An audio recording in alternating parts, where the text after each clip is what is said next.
Hi everyone, I'm Joyce and you're watching JoyceIRL. Here's what I'm going to talk about today.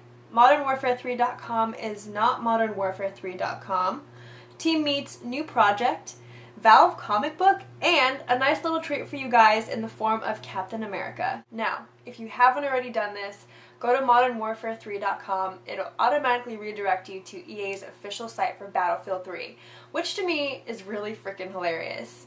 Now we all know Modern Warfare 3, Battlefield 3, fierce competitors, and they're coming out around the same time later this year. So you would think this was some kind of scheme that EA plotted against Activision to drive Call of Duty fans away and bring them to Battlefield 3. But it's not. A website, NetMedia Now, did some fishing around and they found out that ModernWarfare3.com was already purchased by someone who is not associated with EA at all, and they used the domain for another type of scheme against Call of Duty. There was a video found on that domain way before this happened as some sort of beta scheme attacking an official trailer for Modern Warfare 3. So devious. Now, my question is, why didn't Activision already have ModernWarfare3.com reserved before this all happened? Did any of you ever play Super Meat Boy? Well, Team Meat, who created Super Meat Boy, is coming out with a new project for PC gamers, and it's called The Binding of Isaac. Now, The Binding of Isaac is an RPG. It's a roguelike RPG, and it's coming out in September. Now, for those of you who haven't played Super Meat Boy before, it is a basic platformer. It's a little bit challenging. It's fast-paced, and basically you're a little piece of meat going around these platforms trying to save your girlfriend, Bandage Girl.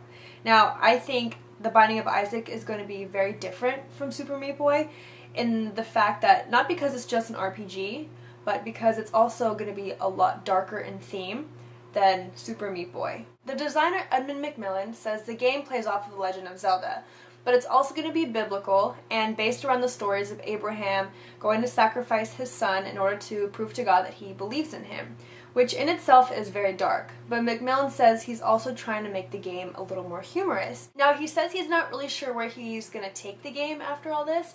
The reason why the game has these themes is because that was the state of mind he was in when he was coming up with the idea, so he decided to play around with it.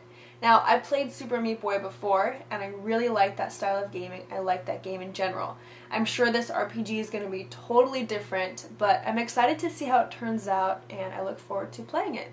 Valve fans, you, and me, contain yourselves because Dark Horse is coming out with 304 pages of comics based off of Valve games, and it's coming out November 16th. The title is Valve Presents The Sacrifice and Other Steam-Powered Stories.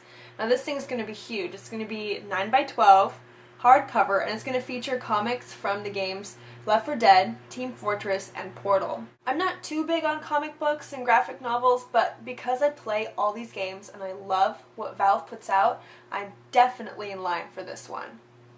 If you can't wait for the Captain America movie to come out, there's a free-to-play Captain America game on Marvel.com. I'm going to post the link below so you guys can check it out and play. It's a side-scroller, it's a lot of fun actually, and it's got some cool sprite art that you guys should check out. Questions, comments, concerns about anything I talked about today, just leave them below. And thank you again for watching JoyceIRL. I'll see you all tomorrow. Bye!